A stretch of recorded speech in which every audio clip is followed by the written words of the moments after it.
අද යමු මාත් එක්ක මගේ යුනිවර්සිටි එකට. ඉතින් අද හවස 3 ඉඳලා 6 වෙනකන් මට එක ලෙක්චර් එකයි තියෙන්නේ.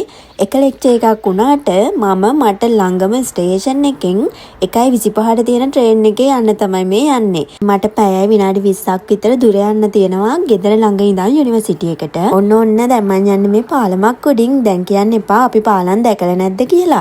ඒ පාලමේ දෙපැත්තේ තියෙන මල් ටික තමයි මම මේ ඔයාලට පෙන්වන්න try කරන්නේ. ඒ මල් ටික ස්ප්‍රින්ග් එකේ ඉඳලා ඕටම් එක වෙනකන් කිසිම වෙනසක් නැතුව තියෙනවා. බලන්නකෝ ඉතින් මම මේ පෙන්වන්න try කරන්නේ මම අලුතෙන් ගත්ත කැම්පස් එකේ ටෝට් බෑග් එක. හරි ඉතින් මම දන්නවා දැන් ඉතින් කියන්නේ අපිට මොකද කියලානේ. හරි ඉතින් පුළුවන් නම් දැන් කියන්නකෝ මම මේ කොහාටද යන්න බලන් ඉන්නේ කියලා. මං ඔයාලට කිව්වා වගේ ඊළඟ සබ්වේ එකට යන්න තමයි මේ බස් එකට නැග්ගේ. බලන්නකෝ මේ බස් ඩ්‍රයිවර් කොච්චර හොඳද කියලා. අපි නගිද්දි අපේ දිහා බලන් යන්සයෝ කියලා යාලා කියනවා. ඉතින් ඔන්න මම බස් එකේ සීට් එකකිනුත් වාඩි වුණා. මට ස්ටේෂන් 3ක් හෝ 4ක් තමයි ඊළඟ සබ්වේ එකට යන්න තියෙන්නේ. හරි ඔන්න දැන් කතාවත් එක්ක අපි ඊළඟ සබ්වේ ස්ටේෂන් එක ළඟට ඇවිල්ලා බස් එකෙන් බැහැ ගන්නත් අමතක වෙනවා තව ටිකෙන්. ඔන්න මම දැන් සබ්වේ එකට නගින්න ස්ටේෂන් එකට ඇවිල්ලා තියෙනවා. හරි මෙතෙන් පටන් උඩට සහ පහළට උඩට සහ පහළට. එහෙනම් ළමයි කකුල් රිදෙනවා කියන්නේ නැතුව මාත් එක්ක යමුද? ඔන්න ඉතින් මම එලෙවේටර් එකකිනුත් උඩට ඇවිල්ලා දැන් යන්න හදන්නේ කෝච්චිය ළඟට. ඔන්න ඔය ටිකත් පයින් යන්න ඕන. පයින් ගිහිල්ලා බලන්නකො මෙන්න මෙයා වන්දනනවද කියලා.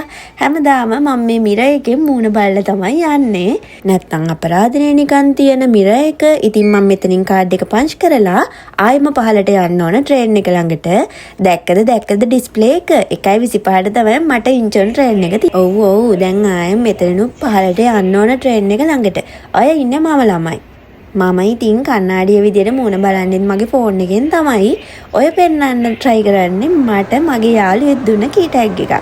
හරි දැන් බලන්නකෝ මෙන්න මේ ට්‍රේන් එක දැනටමත් ඇවිල්ලා තියෙන්නේ. ඇයි දන්නවද? ඒක ස්ටාර්ට් කරන්නේ මේ ස්ටේෂන් එකෙන්මයි. ඒ නිසා ඒක ටිකක් කලින් ඇවිල්ලා නවත්තගෙන ඉන්නවා. දැන් මම මේ හොයන්නේ කොහෙද මම ඉඳගන්නේ කියලා. කවුරුත් නැති නිසා නිදහසේ අයින සීට් එකකම ඉඳ ගන්නවා. හරි දැන් වාඩි වෙලාමයි ඉතුරු ටික කතා කරමුකෝ. ඔන්න මම දැන් ඉඳගත්තා. බලන්නකෝ තියෙන නිදහස කවුරුත්ම නැහැ. ඔය ඉන්නේ ඉතින් මම මූණ බලනවා හැඩ වෙනවා ඉවරයක් නෑ පේනවනේ. මේ දවස්වල මට හෙම්බිරිසාව හැදිලා. මම ඒ නිසා මාස්ක් එක දාගත්තා. ඉස්සරහට යද්දි ට්‍රේන් එකේ සෙනඟ වැඩි වෙන නිසා. ඉතින් ඔයාලා දන්නා මේ දවස්වල කොරියාවේ ඕටම් සීසන් එක හරි දන්නේ නැත්තම් දැන් දැනගන්නකෝ. කොරියාවේ ඕටම් සීසන් එක නිසා ගස්වල කොළ කහ පාටයි රතු පාටයි තමයි තියෙන්නේ. හරි ළමයි දැන් මේ සවුන්ඩ් එක චුට්ටක් අහගෙන ඉන්නකෝ.